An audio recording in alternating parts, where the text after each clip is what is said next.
Assalamualaikum warahmatullahi wabarakatuh.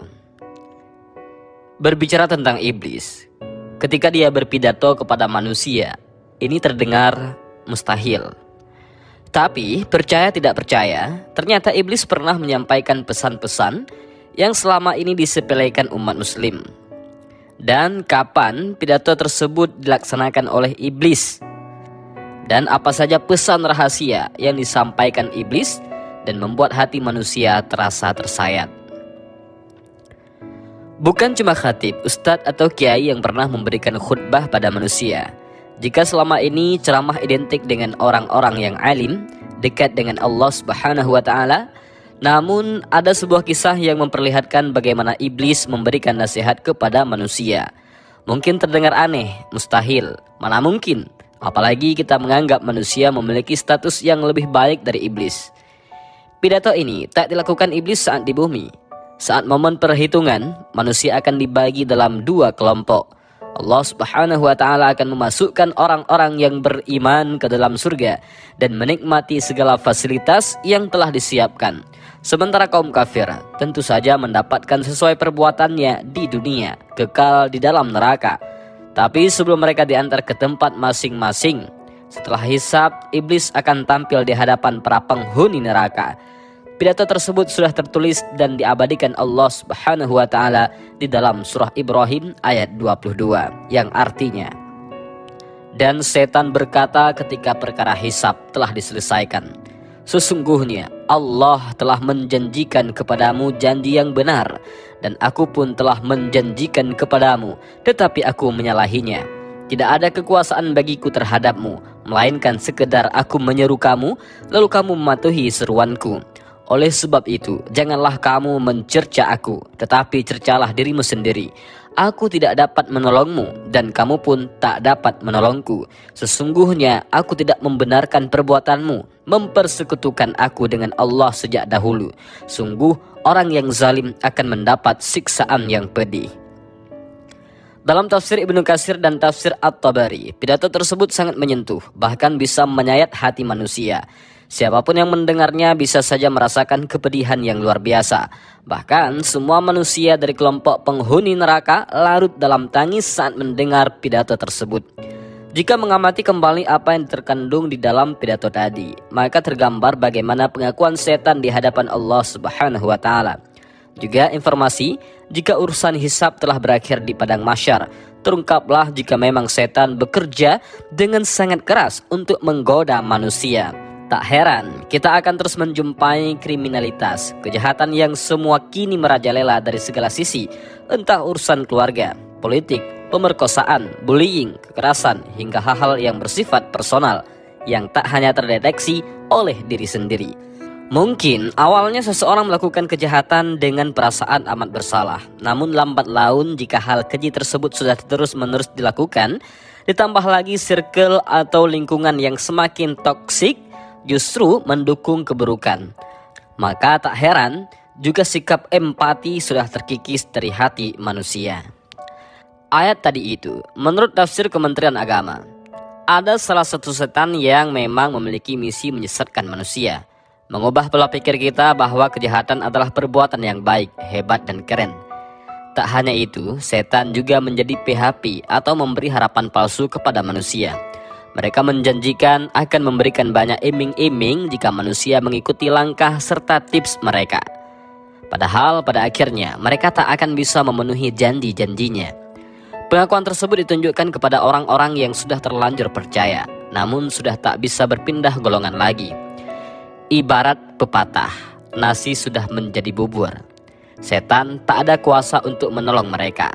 Karena itulah manusia menjadi serba salah, penyesalan pun tak ada guna. Umat manusia semakin meraung-raung, tapi mereka sudah menemukan jalan buntu. Hati mereka semakin pilu, apalagi setelah mendengar surah Az-Zumar ayat 71. Orang-orang kafir dibawa ke neraka jahanam berombongan-rombongan, sehingga apabila mereka sampai ke neraka itu, dibukakanlah pintu-pintunya dan berkatalah kepada mereka penjaga-penjaganya, apakah belum pernah datang kepadamu rasul-rasul di antaramu yang membacakan kepadamu ayat-ayat Tuhanmu dan memperingatkan kepadamu akan pertemuan dengan hari ini? Mereka menjawab, benar, telah datang. tetapi telah pasti berlaku ketetapan azab terhadap orang-orang yang kafir. Mereka semakin bergejolak, menolak dan tak sanggup jika harus bernasib sama dengan orang-orang yang masuk ke neraka jahanam. Dari kejauhan, api neraka pun juga semakin membara menantikan kedatangan mereka. Hal ini tergambar dalam surat Al-Furqan ayat 12. Apabila neraka itu melihat mereka dari tempat yang jauh, mereka mendengar kegeramannya dan suara nyala-nyalanya. Pada awalnya, kita mungkin tak sadar jika setan berusaha menyesatkan kita. Bayangan api-api neraka bisa saja memudar ketika kejahatan sudah menutupi hati kita. Kita merasa bodoh amat, cuek dan tebal ketika diberikan peringatan oleh Allah Subhanahu wa Ta'ala. Beberapa waktu lalu misalnya, kasus penganiayaan yang melibatkan anak seorang pejabat menjadi sebuah tamparan keras bagi kita tentang bagaimana bisikan setan begitu nyata untuk semua kalangan. Kita mungkin pernah mendengar kisah perampok, orang miskin yang mencuri karena ingin memenuhi kebutuhan hidup. Tapi berita tentang pejabat yang korupsi karena memenuhi gaya hidup lebih banyak mengisi timeline media sosial kita. Juga diamati para pejabat ini sudah diberikan kurnia dan rezeki yang berlimpah oleh Allah Subhanahu wa Ta'ala dari segi harta, tahta, serta pendamping hidup yang menawan. Tapi seolah tak pernah puas, rasa haus itu terus-menerus menghantui manusia. Namun meski kaya, apakah orang-orang ini merasa cukup? Seandainya manusia diberi 2 lembah bersih harta, tentu ia masih menginginkan lembah yang ketiga. Yang bisa memenuhi dalam perut manusia hanyalah tanah. Allah tentu akan menerima taubat bagi siapa saja yang ingin bertaubat. Hadis riwayat Bukhari. Dalam sebuah hadis disebutkan, jika perasaan cukuplah yang menjadi indikator kekayaan yang hakiki bagi manusia. Hal ini disampaikan langsung oleh Rasulullah SAW. Kekayaan yang hakiki bukanlah dengan banyaknya harta, namun kekayaan yang hakiki adalah hati yang selalu merasa cukup. Hadis riwayat Bukhari dan Muslim.